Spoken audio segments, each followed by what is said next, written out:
Hey, this is Leonard. Now, in today's video, what I'm going to be discussing is shadow projection.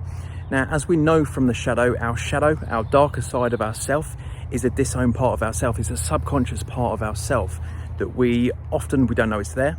We've disowned it, we've rejected it, and the process of doing shadow work is really integrating it, is increasing our self-awareness to try and integrate this shadow aspect of ourself to become whole, to become more authentic. So when it comes to shadow projection, how does that relate?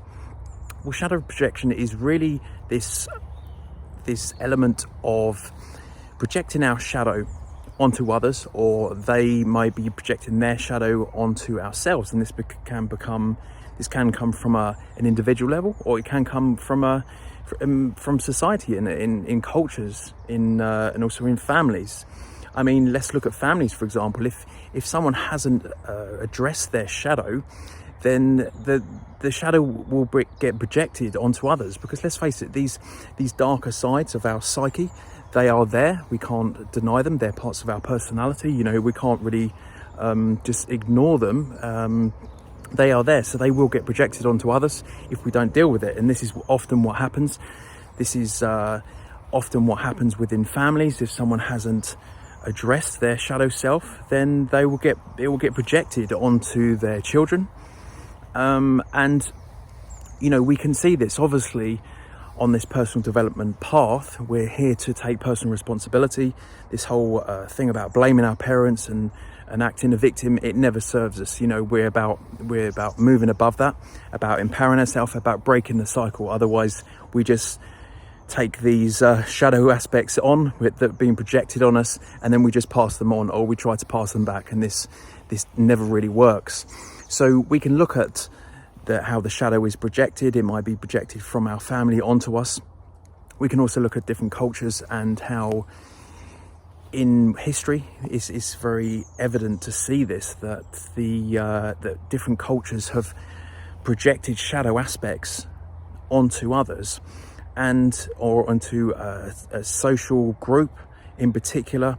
And you know, the shadow is often parts of ourself that we dislike, judgments, dislikes, you know, things in other people that we don't like, that can often address awarenesses in ourselves of disowned parts of our shadow self. And because of this, we find it easy to justify why we might not like that person. So you find it becomes very easy to understand how different cultures might project their shadow onto other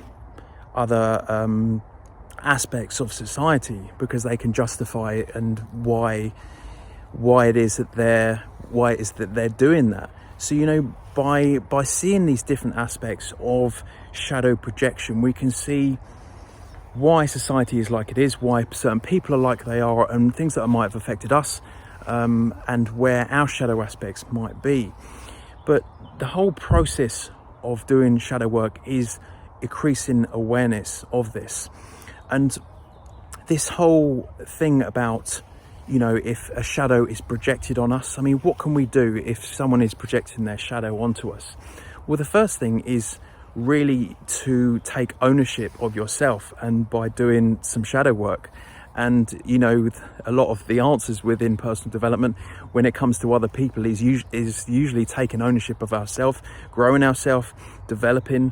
And this is how we influence people. And it's very similar with shadow work, because by owning our shadow, by integrating it, or at least going down that process of doing shadow work, then we don't become fueled by other people's shadow projections. Because if someone's projecting their shadow onto us and we haven't taken ownership of our shadow, if we haven't taken ownership and awareness of our shadow aspects, then it just fuels it. You know, it's fighting fire with fire. It never really works. And this is why these shadow aspects of ourself, they perpetuate within society, because no one is really breaking the cycle. So, you know, this whole an eye for an eye, revenge type mindset that seems to be quite prominent within humanity, it never really works. And it's going to take the next level of higher conscious individuals within society to really break this cycle by increasing our awareness, by increasing these understandings of ourself, of our psyche, and how we can move forward from this. So if someone is projecting their shadow onto us, the best thing we can do is let it go past us, if you were. It's like this non-reactive awareness, and this has a much better impact on the person who's projecting the shadow as well, because if someone is projecting their shadow, something negative onto you, and you just argue back and basically forcing your projection, your shadow projection onto them as well, then you just get this sort of argumentative type state. Whereas if someone is non-reactive, then the person who's projecting their shadow is a lot more reflective on what they're doing, because their state is completely different to yours. You're not being reactive, you're not fueling that, and that has much more of an impact on giving them time to do their shadow work. Because let's face it, everyone is projecting at their level of understanding, their level of awareness, and all we can do is really be the example to others, and that gives them time to do the shadow work on themselves, to come to these awarenesses of themselves. Because let's face it, they're probably doing this because they might have had someone project their shadow onto them, or they might have had something happen to them in the past. So they might not have had the opportunity. They aren't where you are on your path of growth, so we have to hold a space for them as well. And the best way to do this is by increasing awareness of ourself, of our shadow aspects, of our psyche, by understanding ourselves, understanding where our intolerances are, where our judgments are, where our dislikes are, and really taking ownership of that, taking personal responsibility, and understanding those aspects in other people are a shadow aspect of ourselves. And we can start to come to these awarenesses, and then we will stop the projection of our shadow onto others, and we will also break the cycle of others projecting their shadow self onto us. So that's it for this video. If you want to check out more videos on shadow work and your shadow self, then check out my playlist on my channel, and hopefully I'll see you on one of the other videos.